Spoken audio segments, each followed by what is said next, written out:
If this isn't your first time here, then you know my whole shtick is making videos that respect your time. But the truth is, right now, you could have settings enabled that aren't respecting the way that you play the game, or the way that you could be playing the game. So today we're going to go over 13 settings, some minor, some, in my opinion, revolutionary, that are going to change the way that you play Apex Legends. It's going to clear up your screen and make everything a little bit clearer while you're in game. Alright, first things first, interact prompt style. Look at how big that box is when I hover over the level 3 standard stock. No good. It shows me that I can pick it up, that I can ping, gives a description, what gun classes it can be applied to, and if this is your first week playing the game, that's pretty helpful. That's going to teach you what you can and can't apply it to. But anything over that, and it's just a big box that gets in the way. What we're going to do is go to Settings, go to the Gameplay tab, and turn Interact Prompt Style, your first option, to Compact instead. And this is what it does. Tiny little box. Still tells you what it is, still tells you what button you have enabled to pick it up. Very simple.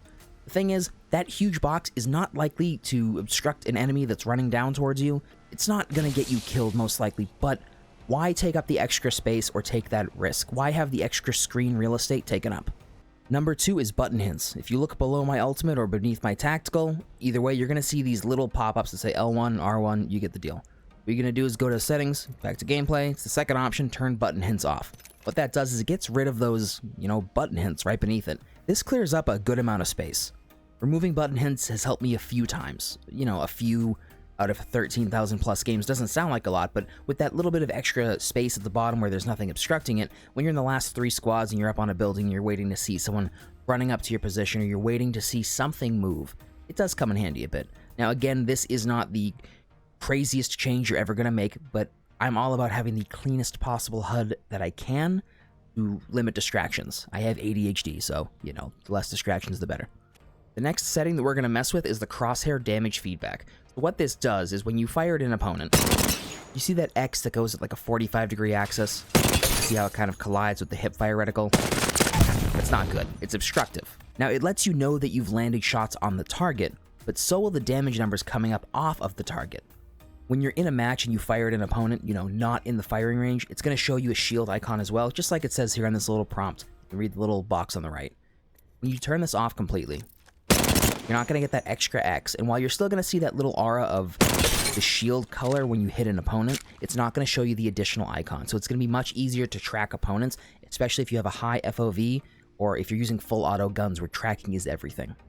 Next, you might have noticed that when I fired at the dummy, a bunch of little 11s popped up above his head. This is called floating damage numbers, and we don't want it to be floating. You want to go to your settings and change this to, no, not off, you want to change it to stacking. Now, I don't recall what this is by default because I didn't want to completely restore all these settings. I did this manually without pressing the touchpad like it prompts you to in the bottom. What it's going to do is it's still going to count your damage and show you a value above it, but it's going to show you compounded into one number that goes up as long as you're still making contact with the enemy.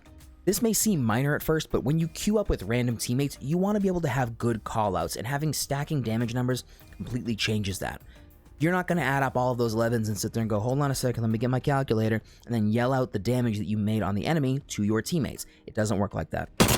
It's important to have that single value that pops up above the enemy's head so that you can shout it out to your teammates. That way you can either decide collectively to push if you've dealt enough damage and the enemy has to heal, or whether or not it's better to stay back. You'll be able to plan things out much better. It's going to reduce your comms time, and it's going to make you easier to listen to so your teammates won't write off what you're saying. Apart from team play, it's just good to know if you're in a 1v1. If you deal 150 damage to an enemy, but you're not completely sure because you have those numbers on floating, you're not going to know how to make your next move. You're not going to know if you can round the corner and hit him with a Mastiff or a Wingman, or what you're going to be able to do.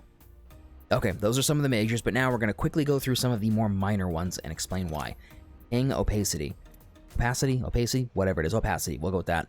It's set to default, by default. So what this does is when your teammates ping something, you're going to have this bright yellow, thick, non-transparent marker wherever they ping.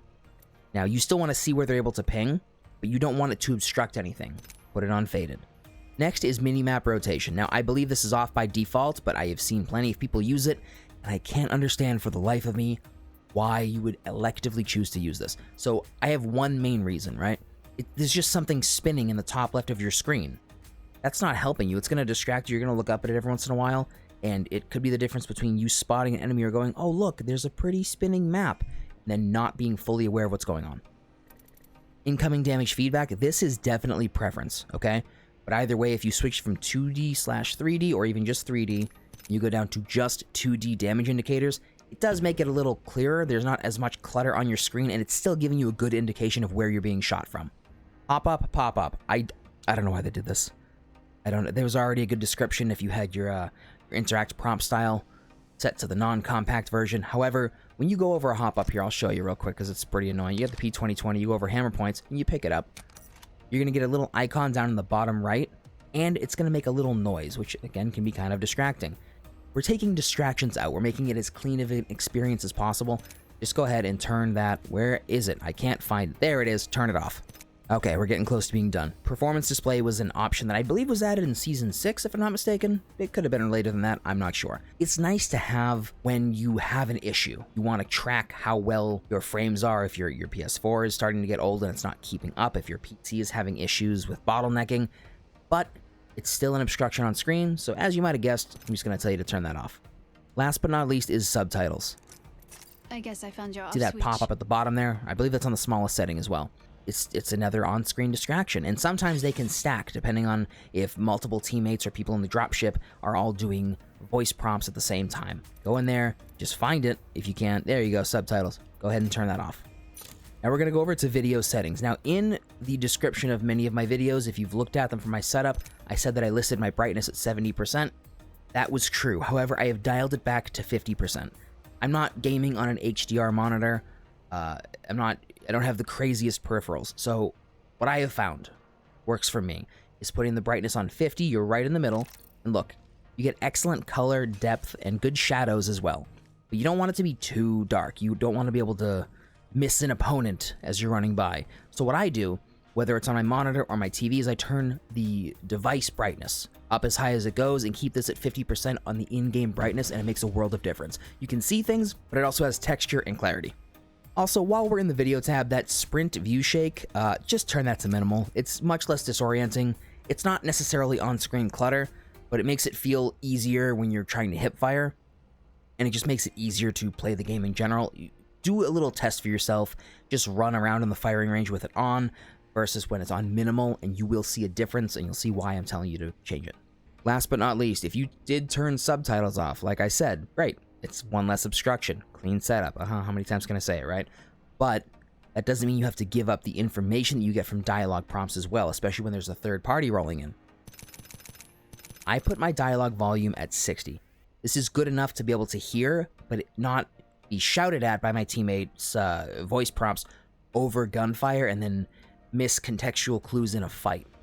So I put this at 60%, and it works well for me. Still getting the indicators and the information I need despite having the subtitles off. Like I said, some of them were minor, some of them really do make a difference, especially that crosshair damage feedback is going to make quite a difference when you play, and it's going to improve how you're able to track your enemies.